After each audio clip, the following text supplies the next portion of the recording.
Olá, namastê, tudo bem? Espero que sim. Estamos indo aqui para o nosso sexta semana de confinamento e todas essas semanas que temos passado com tantas mudanças no mundo tem me feito refletir bastante, repensar também tudo a minha concepção sobre a política, sobre a vida, sobre as nossas incertezas que a gente pensa que são certezas, as nossas falsas certezas, as atitudes também em relação ao meio ambiente. Está sendo um bom momento para refletir. E essa semana, no domingo, eu fiz uma entrevista com a Renata, que ela abriu um portal, ela começou com a ideia, né, na verdade, e tem um blog agora que se chama Por um Recomeço, e ela trabalha com comportamentos sustentáveis. E eu tô aqui para compartilhar com você um resumo do que foi a nossa conversa, que eu sinto que é bem legal utilizar esse momento para a gente refletir.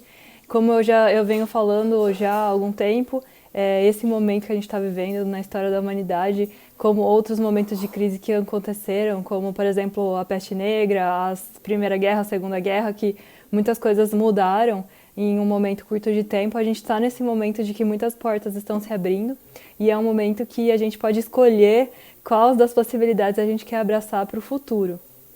E aí, a nossa escolha, ela é feita nas nossas atitudes pequenas e rotineiras e muitas vezes até parecendo, ao nosso ponto de vista, pequenas perto do que a gente vê na televisão, mas porém cada atitude nossa, cada decisão é uma atitude que vai fazer diferença no futuro, nessa nossa escolha em relação a que mundo nós queremos viver e que mundo nós queremos deixar, né, para as próximas gerações. Essa conversa que eu tive com a Renata falando sobre comportamentos sustentáveis, a gente conversou, primeiro a Renata me contou que ela, depois que ela estudou psicologia, ela estudou negócios de moda, que é bem o oposto do que a gente pode falar sobre sustentabilidade. E ela percebeu que o marketing, ele sempre existe no estudo das dores dos clientes, e quando você vai direto naquela dor, você consegue fazer a venda.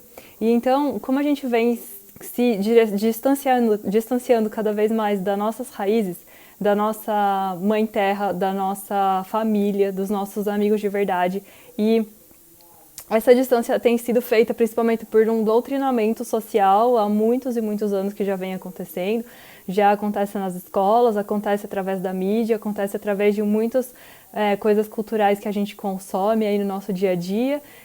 A imprensa, em geral, vem nos distanciando das nossas raízes para que a gente sinta realmente um vazio e que esse vazio seja alimentado por coisas passageiras que o marketing e o mundo do consumo se utilizam dessas nossas dores para vender. Então a gente fica com esse vazio e a gente sente que a gente tem que alimentar esse vazio com coisas que a gente obtém ou com posições que a gente conquista na busca por um poder, né?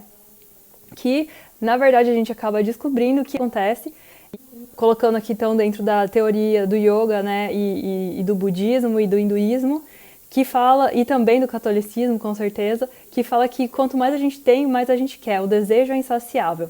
Então a nossa sociedade, ela vem sido criada há muitos e muitos anos para uma sociedade de trabalhar com os desejos, de colocar força nos desejos, e que esses desejos têm que ser satisfeitos, e eles são infinitos. Quanto mais você dá, mais ele quer. E isso se fala muito também na história do Bhagavad Gita, que é um texto clássico, e que ele começa assim, quando Krishna começa explicando para Arjuna que o desejo, ele pode tanto ser bom quando você consegue satisfazê-lo, e ele pode também gerar ao mesmo tempo sofrimento. Então, quanto mais a gente satisfaz, a gente sofre quando aquele prazer acaba, e a gente sofre e a gente quer mais. E aí a gente fica nesse ciclo vicioso buscando como um cachorro correndo atrás do rabo. E o vazio só aumenta cada vez mais. E é disso que a indústria se alimenta e consegue fazer com que a gente consuma coisas que não são necessárias, que acabam também gerando cada vez mais lixo e acabam degradando o nosso planeta e acabam nos separando ainda mais das nossas raízes e acabam gerando mais vazio e você vê que é um ciclo vicioso, e que quem vai parar esse ciclo vicioso não são as indústrias, não são os banqueiros, não são os governantes, somos nós. Nós é que temos que parar esse ciclo e se tocar de uma vez por todas que a nossa felicidade não está no sempre ter mais e sempre ter melhor, está no ser, Nós temos que ser pessoas melhores. E o que é ser uma pessoa melhor? É pisar no outro lá embaixo? É me colocar numa posição de melhor porque aquele outro está abaixo de mim? E visar ser igual a uma outra pessoa, ou seja, trabalhar no processo da inveja? Não. Ser melhor em relação a mim mesmo. O que é ser melhor? É quando eu posso ser uma pessoa melhor e ajudar as outras pessoas, e ajudar o planeta, e ser melhor para mim e para os outros. Não é uma relação de poder aqui. Eu posso mais. Eu sou, né? Então temos que estar muito mais despertos agora e a prestar muita atenção nos nossos atos e nos nossos mecanismos que são muitas vezes instantâneos e que acontecem sem a gente prestar atenção, que são porque estão aí no inconsciente coletivo e estão rodando aí na mídia o tempo inteiro, alimentando. Ninguém quer que você pare para pensar, entendeu? Porque senão você não é mais consumidor. E a hora que você não é mais consumidor, que você acorda, você começa a ficar perigoso para o sistema, né? Então, é claro que todo mundo vai se opor a esse despertar. Você pode meditar, mas medita dentro desses padrões, desse jeito, e depois consome tudo isso que tem a ver com a meditação, como tem acontecido na indústria do yoga. Então, muito lindo praticar yoga, mas para você praticar yoga, você tem que ter essa calça que custa R$300, você tem que ter esse tapetinho que custa R$500, você tem que ter esse japamala que custa R$600. Se você não tiver toda essa coisa montada, você não tá fazendo yoga. E assim, você começou a virar o lugar onde você podia estar, que não tinha mais a ver com esse mundo, e conseguiu entrar dentro da indústria do yoga. Então vamos sempre prestar atenção nas nossas pequenas coisas, porque a gente está o tempo todo como se fosse um vírus mesmo, uma pandemia esse negócio, que a gente precisa prestar atenção agora, né? A gente precisa prestar atenção porque, inclusive, isso vai decorrer da recuperação, né, da nossa vida, que nunca vai ser como era antes, nunca mais, vai ser totalmente diferente e está dentro das nossas mãos como vai ser essa vida. E aí a minha conversa com a Renata teve muito a ver com isso, e de pensar no nosso dia a dia, no nosso pouco a pouco, e principalmente o que eu extraio dessa conversa que é muito importante, é sobre as nossas ações no dia a dia, que são sim políticas. Então eu fui pesquisar o que significa política, e política são as ações de todos os cidadãos que constituem uma polis, que é uma comunidade. Todos nós constituímos uma comunidade.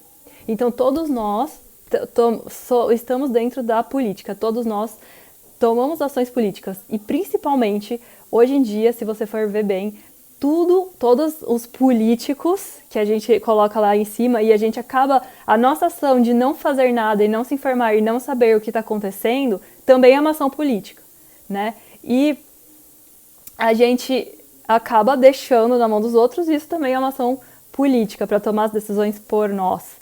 E a gente precisa começar a pregar na nossa mão essa responsabilidade.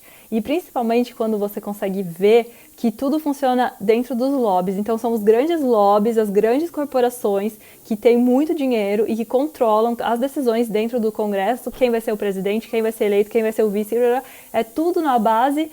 São as corporações que estão ali comprando e mandando fazer tal lei para favorecer, né, com certeza, os negócios dessas pessoas que têm mais dinheiro. E a gente precisa ficar muito atento, porque assim, essas corporações vendem coisas para você, vendem coisas para mim, vendem coisas para o seu vizinho, é coisa que você compra no supermercado. Então é importante a gente se informar de onde estão vindo os produtos que a gente compra e quem é que está fazendo esses produtos. E também no mercado de ações isso funciona. Então quando você está consumindo qualquer coisa, você está consumindo, e tudo isso tem uma coisa ideológica por trás. Tem uma corporação por trás. Você concorda com essa corporação? Você sabe se essa corporação usa trabalho escravo? Se ela está poluindo o meio ambiente? Se ela está degradando o meio ambiente? Se ela está usando muito produto químico nas suas lavouras, por exemplo? Como que é o processo de produção daquilo que você está comprando? E aí, isso é o seu voto. Então você está votando a cada vez que você vai no supermercado. Porque você está votando numa corporação que está apoiando um certo tipo de ideologia, que está votando certas leis que podem ser leis que estão prejudicando você mesmo, entendeu? Então é muito importante. Isso é o que eu estava falando no outro vídeo que eu falo sobre como a meditação é para a gente estar desperto, como as práticas espirituais não servem como drogas que tiram a gente do mundo, que anestesiam. São práticas para a gente ficar mais desperto, acordar. O que você está fazendo? Que você não tem o que fazer? Você olha na televisão, você vê gente passando fome na África, você pensa, nossa, o que eu tenho a ver com a África? É muito triste, eu sou muito triste, mas eu não posso fazer nada. E aí no dia seguinte você vai lá e compra de uma empresa que usa trabalho escravo lá na África para coletar a matéria-prima para fazer aquele produto que você está consumindo. Ou então você compra uma roupa, você olha uma reportagem, inclusive eu recomendo esse documentário, a Renata também recomenda, chama True Cost. Então a maioria das roupas que a gente compra made in India, made in China, made in Taiwan, você sabe como que essas mulheres trabalham? Elas trabalham em situações subhumanas, sério. Lá não tem lei trabalhista, lá não tem horas máximas de jornada de trabalho por dia. Não tem segurança para essas pessoas trabalharem. Os prédios, já rolou uma história lá em Bangladesh de um prédio inteiro, onde tinha um monte de costureira desmoronar, de tão velho que estava e zoado. E são empresas que colocam uma etiqueta de uma camiseta que vai custar 100, 200, 250 reais ou mais, por causa da etiqueta. E você vai lá e compra, porque aquilo te dá um status e cobre aquele vazio que você está sentindo por mais ou menos uns 5 minutos depois que você comprou. E talvez durante algum dia que você vai usar ela pela primeira vez. E depois você vai precisar de outra, porque aí você já tirou foto, aí você precisa de outra para você tirar outra foto que ela já enjoou. Então, olha se sua roupa foi made in China, made in Taiwan, e procura ver na internet, hoje tem tudo. Como que são as condições das pessoas que estão trabalhando para fazer essa roupa que eu estou usando.